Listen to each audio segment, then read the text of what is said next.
Hello friends, welcome back to our channel. ఆత్మ నిర్భర్ భారత్లో భాగంగా రక్షణ రంగానికి సంబంధించిన ఆయుధాలను, వ్యవస్థలను దేశీయంగా తయారు చేసుకుంటోంది భారత్. డిఆర్డీఓ ఇందులో కీలక పాత్ర పోషిస్తోంది. ఎప్పటికప్పుడు కొత్త క్షిపణులు, గన్స్ తయారు చేస్తోంది. ఈ క్రమంలోనే రక్షణ మంత్రిత్వ శాఖ దేశ సైన్యానికి కొత్త ఆయుధాలను అందజేసింది. మారుతున్న యుద్ధ రీతులకు అనుగుణంగా సైన్యానికి మరింత శక్తినివ్వనున్నాయి. రక్షణ శాఖ మంత్రి రాజ్నాథ్ సింగ్ ఈ కొత్త ఆయుధాలను సైన్యానికి అప్పగించారు.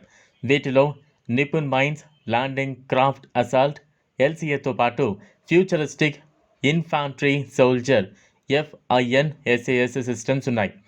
ఓ డ్రోన్ సిస్టమ్ను కూడా సైన్యానికి అందజేశారు రాజ్నాథ్ సింగ్. లద్దాఖ్ లాంటి కీలకమైన ప్రాంతాల్లో శత్రు సైన్యంపై పోరాటం చేయడానికి ఈ ఆయుధాలు ఎంతగానో ఉపకరించనున్నాయి. కాలంలోని సైనికుడిని సెల్ఫ్ కంటైన్డ్ మిషన్లా మార్చేదే FIN/SAS సిస్టమ్. సైనికుల ఆపరేషన్ సామర్థ్యాన్ని పెంచడమే కాకుండా అన్ని వాతావరణాల్లోనూ, ప్రాంతాల్లోనూ సులువుగా వాడుకునేలా ఉంటుంది సిస్టమ్. పైగా బరువు, నిర్వహణ వ్యయం కూడా తక్కువే. ఈ సిస్టమ్ని పూర్తిగా దేశీయంగా తయారు చేశారు.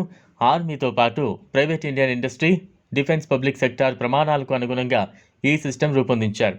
DRDO, ordinance factories eco system సంయుక్తంగా దీన్ని డిజైన్ చేశాయి. UK, ఫ్రాన్స్, ఇజ్రాయెల్, జర్మనీ లాంటి దేశాల్లోని ఆయుధ వ్యవస్థల్ని పరిశీలించి అదే స్థాయిలో భారత్లోనూ ఆ వ్యవస్థను అందుబాటులోకి తీసుకొచ్చారు. వివాదాస్పద ప్రాంతాల్లోనూ ఈ సిస్టమ్ని అప్గ్రేడ్ చేసేందుకు భారత సైన్యం సిద్ధమవుతోంది. ఈ సిస్టంలో ballistic helmets, ballistic goggles, bullet proof వెస్ట్లు ఉంటాయి.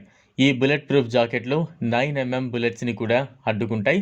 AK-47 రైఫిల్స్తో దాడి చేసేందుకు వీలుంటుంది. బాలిస్టిక్ హెల్మెట్లో నైట్ విజన్ డివైస్ పొందుపరిచారు. థర్మల్ ఇమేజర్ కూడా ఇందులో ఉంటుంది.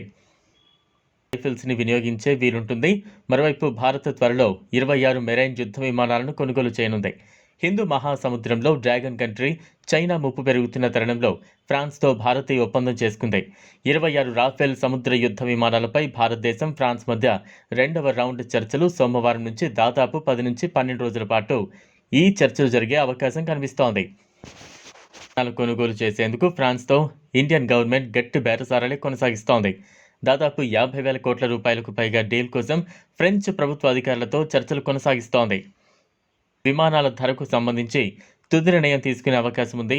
ఈ డీల్ కోసం ఫ్రాన్స్ 50,000 కోట్లకు పైగా డిమాండ్ చేస్తూ ఉండగా, భారత్ మాత్రం ఈ డీల్లో ఆయుధాలతోనే విమానాలను తీసుకువెళ్లాల్సి ఉంటుంది. ఒక్కో విమానంలో అనేక రకాల క్షిపణులను అమర్చనున్నారు. అలాగే వీటిలో భారత్కు చెందిన ఎయిర్-టు-ఎయిర్ క్షిపణి ఆయుధాలు కూడా ఉండనున్నాయి. ఈ వీడియో కనుక మీకు నచ్చినట్లయితే లైక్ చేయండి, షేర్ చేయండి, ఛానల్ను సబ్స్క్రైబ్ చేసుకోండి. Thanks for watching.